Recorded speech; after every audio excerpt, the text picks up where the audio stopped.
Ladies and gentlemen, you might want to sit down for this one. I'm telling you, man, we got which is better now, PlayStation Plus versus Xbox Game Pass review video from the Hobby Dreamcast guy. Now listen, man, I can already tell the amount of soya estrogen that we're gonna have today, it's gonna be next level. But at the end of the day, man, do you think PlayStation Plus wins? Do you think Game Pass wins? Where the ponies at? Where the bots at? Let's actually check it out. Make sure to smash. To answer the most difficult question in all the video games. Xbox versus PlayStation, Game Pass versus PS Plus. Which is objectively better? Today, I'm going to dive deep and look at the hundreds of games, the different tiers, the complete selection, and truly determine which is the best of the best. What's up, gamers? DreamcastGuy here. Hi, hope you're having a great day. Please give this video a like and subscribe. Yeah, make sure to smash, hit the subscribe bell. Already. Now let's start things off with just the pure honest facts. Both of these services are freaking fantastic. Whether you have a PlayStation 4, a PlayStation 5, an Xbox, a Series Okay, damn, good start of the video. I like that, okay? Dreamcast guy, big ups, man. Big ups, homies. He's trying to get the ponies. He's trying to get the bots out there. I will tell you what, man.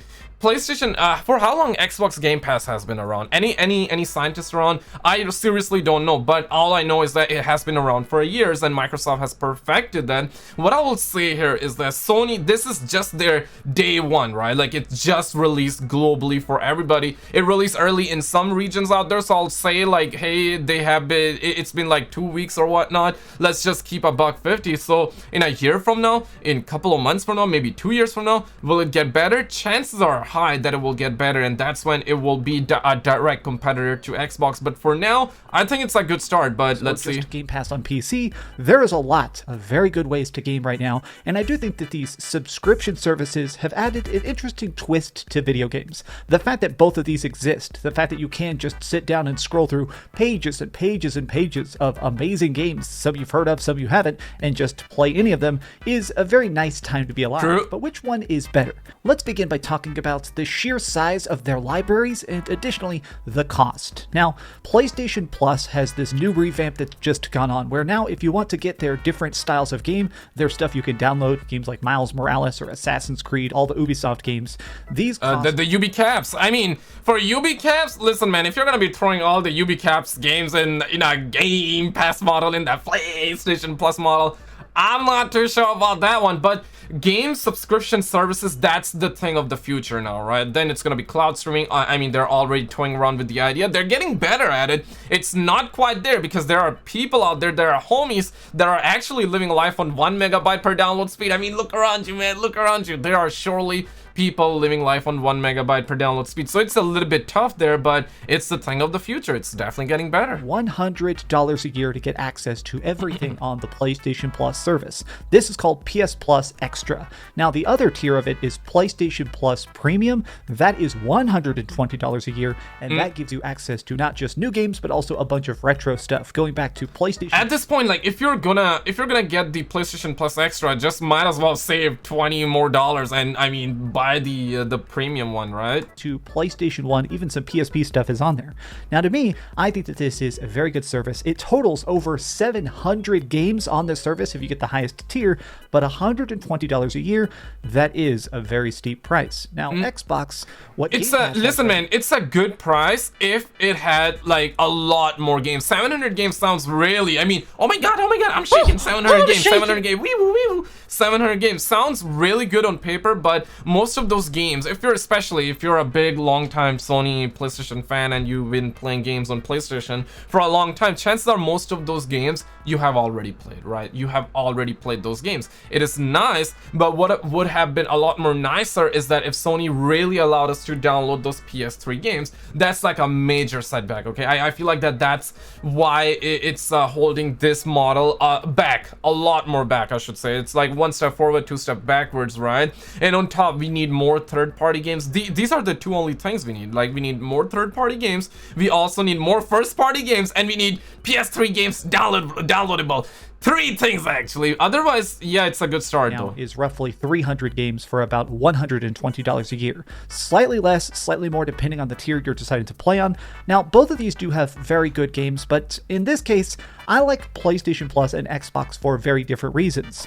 Let's face it, the major reason that people predominantly get Game Pass is not for the retro stuff, it's for the new stuff. The major thing that Microsoft provides that Sony does not is day and date releases. Xbox... I think, like, in the future, and I want this right now, man, I really want backwards compatibility, like a real one where I can throw my Sony Pony 3 disc, my fat PS3 Black Ops 2 disc inside my PS5. I wanna play that, man. Is that too hard, Sony? Is that too hard, man? I want the solid backwards compatibility, and on top, yeah, man, they can add like new games in the Game Pass model. So I mean to say PlayStation Plus Premium, and it would actually be really, really solid. But I think Sony is not quite there, and personally, I don't mind us not having new games on PlayStation Plus Premium. It would have been nicer, but listen, man, I know this is gonna sound really bad, and if you're an Xbox fan, you would like, well, you would be watching this video, you'll be like, guys, like, you might be like clenching your butt cheeks, you might be like crossing your arms, you might be sitting back, you might be like, you know what,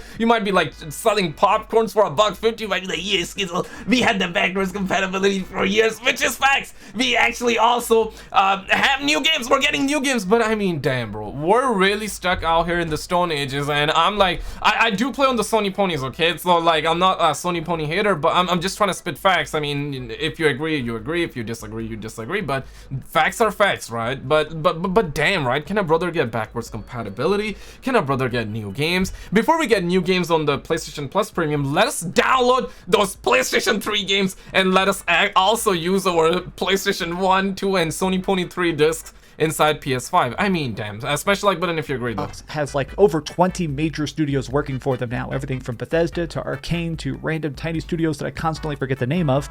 Well, all of these people, whenever their games are finished, get released inside of Game Pass the second that they're done. So that means everything from Halo Infinite to the new Forza to even games in the future like Elder Scrolls 6 whenever it comes out, Diablo 4, which I am blown my mind, I'm so excited for it, that's coming to Xbox Game Pass. Whereas PlayStation Plus still is going to charge you individually for the... Bro, okay, listen, man, I'm not gonna drop a stun grenade if you're hyped for Diablo. I mean, you do you, okay? I've also seen some of you say that, yo, Skizzle, Diablo is actually good, but man, I look at Diablo Immortal, I mean, sheesh. New games that are released, and it does seem like Sony is kind of slow to even add games to their own subscription service. Like, obviously, Horizon Forbidden West, that just came out a couple months ago. I wouldn't expect that to be in there, or something like Gran Turismo 7. Obviously, that's not in there yet, but it does kind of suck. Where the heck is Last of Us Part 2? That came out 2 years ago. Why isn't that in the service?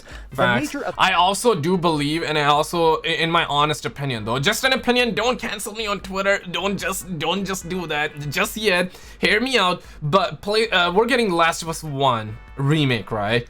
$70. I mean, damn, not only that, the pricing is way too high. Listen, I'm in a good place, I can afford it, and I'm gonna be purchasing the game so I can stream that and show you, and that way a lot of you will be able to watch it, and I will be able to save a lot of you that $70. But some of you might look at that and you'll be like, damn, that look good, so I'm gonna buy it. So in both cases, I'm gonna be able to help you out, and other YouTube creators will be able to help you out. But you gotta understand that, like, most of the YouTubers, they will be making their money back once they stream the game, right? So you gotta understand that. So for YouTubers, that's not really a problem. I'm also in a good place, but dude, $70, like, even for me, bro, like, damn, dude, for a remake that's like 8 years old, almost a decade old, and it's looking good, there's no denying that. But remaster still holds up to this day. Do we need that? Not really. But the fact that they're coming out with $70, it should have been $40, but listen, whatever, right? Charge it $70. It should be on PlayStation Plus at least, okay? In the extra, if not in the extra, at least at the very least in the premium. I mean, damn, we're talking about a decade-old game, but the chances are we're not gonna have it in that either. Appeal of PlayStation Plus Premium. The highest tier of it, though, is those retro games. They actually have some super old school, incredibly good stuff. Obviously, they have the redone versions they've done of Final Fantasy VII, the PlayStation 4 version. They have that in there. This actually looks great. It's got built-in in cheat codes, it's got trophies, it's got achievements. Now, as a trophy hunter, my biggest appeal to these classic games that PlayStation has done is the fact that when I'm playing something dumb like Hot Shots Golf, I've never played this before. I've actually been tinkering with this for the first time ever. The game is ridiculously fun. It's just so quirky, and you get trophies. There's actually a platinum that you can unlock. Same with something like Siphon Filter or Mr. Driller. I find that to be incredibly awesome. Now, with both of these catalogs, there is additionally a caveat. While PlayStation Plus Premium does have 700 games, technically a couple hundred of those are streamed. They cannot be downloaded. Pretty much everything for the PlayStation 3 big downside, man. Installed. Instead, you have to play it from the cloud. And let's just face it, a lot of people do like not. I got an honest question. Like, is Sony really doing helicopters with their releases? Are they really doing helicopters? Like, damn, bro. Like, are you out of your goddamn mind, Sony? Are you out of your goddamn mind, man? Have internet fast enough to really do that. So even though it has 700 games, it's really closer to about 450. Whereas Xbox, all 300 of the games on Game Pass can be installed, they can be played. Now, I do think it's worthy to acknowledge that there is also a lot of filler in both of their catalogs. I do like that there is so many big AAA experiences inside of PlayStation Plus Premium and Game Pass, but there is also some utter trash. Like, straight up, freaking Xbox Game Pass has Crackdown 3, which I think is still one of the worst games I've ever played, and PlayStation Premium has freaking Balan Wonderworld. Like, damn, the homie's on fire, man. Just let it all out, dude. Let it all out. I love hearing that, man. Let it all out. My point here is the fact that raw numbers do not fully explain the story of what makes these great. As more of a retro gamer, somebody that does enjoy playing old school stuff in my free time when I'm not reviewing the latest and greatest games, I do prefer PlayStation Plus Premium because of that trophy support. I think that the games they've managed to put on there look and play fantastic, whereas Xbox, even though they have a couple sporadic games from the original Xbox on the service, most are not on there, most are never going to be on there. But let's talk about the future of both of these services, because as they currently stand, I do think both are great. I'm somebody that is slightly inclined towards PlayStation, but ever since Xbox Game Pass came out, I've had it pretty much nonstop. I've never canceled my subscription, I've had it forever. And I guess what's kind of interesting to me is that I still think that the best part of these subscription services is that they increase what they call discoverability. It is scientifically proven that you are more likely to try a game outside your comfort zone if you already have paid for it. If it's scientifically proven,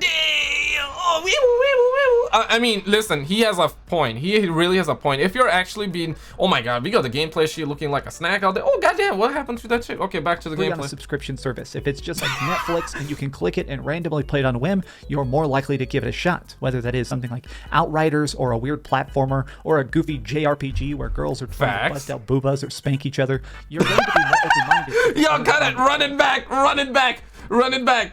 Run it back! Where girls are trying to bust out boobas or spank each other, you're going to be more open-minded if it's already on the service. I think that's great, but I'm still most curious about what's coming in the future to these different things. Right now, I do think that both Xbox and PlayStation, I wish they were a bit more transparent. Like right now, with this new version of PlayStation Plus Premium, I paid the $120, which is still just so freaking expensive for an entire. My God, I haven't. Personally, I've been waiting for. I think I'm gonna be waiting for couple more months. I might get it early, I might not, but so far I don't feel that FOMO. I don't feel that urgency. Now listen, I'm really looking forward to God of War. Let's just say God of War Ragnarok was on PlayStation Plus Premium. I would have bought that instantly, okay? Because you know what, I either way, because I'm gonna be buying that game, right? And if it's on PlayStation Plus Premium, then I mean, that's a really good thing for consumers, and I'm gonna buy that instantly. So that's when I would have that urgency, that's when I would have that FOMO. But right now there's like literally no urgency. Especially, listen man, I would have had that urgency if we had that Black Ops 2, if we had that GTA 4, if we had some of the other third-party and first-party games in the Plus Premium, plus they let us download those games. I would have bought that in a heartbeat, but for now I'm waiting a little bit. And I'm going to be using it. In fact, I've been using it literally every day. But my thing is that we still don't know how many PlayStation 1 games are going to be coming to the service. How many PlayStation 2 games are going to be coming to the service? Is it going to be first party or third party? Is it even legally possible to put Silent Hill 1 on the service? When it comes to Xbox Game Pass, they are just so focused on the latest and greatest experiences. I am glad that all the big crazy DLC for something like, I don't know, Flight Simulator is going straight on there. Gears of War 5, all these big photorealistic games are playable on my Xbox Series X through Game Pass, but I wish that these companies would be a bit more like clear. Give us a roadmap. Even like a vague number, to me, does inspire me. Perhaps I'm just like a freaking lemming who enjoys big number go up, but my whole thing is that I wish that Sony would come out and say, hey, we have an idea for 100 classic. I wish Sony would come out and just say something like, we have 100 classic PlayStation 1, PlayStation 2, and PlayStation 3 games coming to the service within the next 3 months. Or I wish Xbox would come out and say, hey, here are the exact day and date third-party and first-party games coming to Game Pass. Sometimes these companies just feel like they're still constantly signing the contracts. Like, what is it? Last year, there were times where games were coming out in a couple weeks, and randomly Microsoft would be like, oh yeah, that's coming to Game Pass. Yeah. These companies just constantly feel like they're flying by the seat of their pants with what are seemingly billion-dollar subscription services. As a gamer, when you're getting these services, I do feel like they get better with time, but games also come and go. One of the weirdest aspects of Game Pass and PlayStation Plus is that these games are not permanent. If the studio... I mean, listen, that's not really a controversial opinion. Sometimes you guys are like, yo man, the homie DreamcastGuy got that controversial opinions. Like, he's spitting facts this time. Well, I don't know, maybe I should be canceled or something like that. Listen, man, Game Pass, the PlayStation Plus Premium, both of them got positives and negatives, right? But damn, right? Like, that's all I gotta say. But damn, man. But there's always a but. Some sort of contractual obligation falls through, the games disappear. There are games already that have been taken off Game Pass or PlayStation, and to me, it just is weird that you can play a game for a bit, you can love it for a bit, but it's not really permanent in the grand scheme of things, even if you are paying for it permanently. As it stands, I have to say that right now, I am personally having way more fun with PlayStation Plus Premium. I am enjoying this retro catalog. Whoa! Hey! Time out, King. Time out. Listen. Did he really just say that? Yo, where the bots at? Where my brothers at? Now, Sony ponies, I know that you must be shaking. Listen, I do play on the Sony pony consoles as well. Full disclosure out there, do not call like PETA or FTC, be like, yo man, I found this YouTuber that is promoting Sony ponies and he's not telling us. Listen, I play on the Sony ponies, okay? I do not own a bot console, but where the bots at though? I want to know where the bot's at though, because listen, man, you cannot let the homie get away from saying that. Like, how dare he enjoy a PlayStation Plus Premium more? I'm joking. For two people, don't take it seriously. I'm just joking. Old God of War games or discover interesting hidden gems I previously missed. But in the long term, he's a Sony pony, and that's fine. I'm going to get much more. I play on Sony ponies too. I'm a Sony pony as well. Game Pass Ultimate. Xbox Game Pass Ultimate just keeps giving me big AAA $60 games for free, so to speak. Damn. You know, I mean, Starfield's great, but the fact that I'm going to get Starfield on Game Pass instantly makes it more appealing. I'm excited for the future of PlayStation, but every single game is going to cost you a big old fat $70. I would say PlayStation Plus is really in the infancy stage, and Xbox Game Pass just way ahead, light years ahead. How many years it took them to get this far? Somebody let me know, but click on this video on the screen. Listen, man, I'm not sure if you're gonna be able to handle it, because last time the homie DreamcastGuy was not this nice. Click on it and you will see what I mean, okay? I'll see you there.